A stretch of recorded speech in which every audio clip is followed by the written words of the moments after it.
Struggling to find where to change your profile picture in Zoho Mail?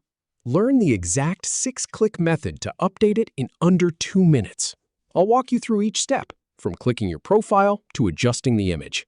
Follow along and you'll have a new picture in no time. Start by clicking on your profile icon in the upper right corner of the screen. Then, from the drop-down menu, select My Account to access your account settings.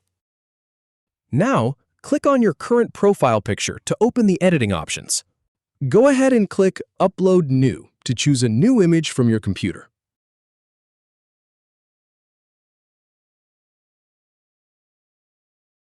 Once the picture is uploaded, you can adjust it by dragging or resizing the crop area.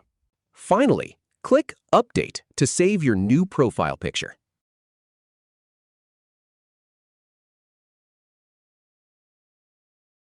If you have any feedback or if any info is inaccurate, please leave a comment below. We'll do our best to answer or redo the video if needed.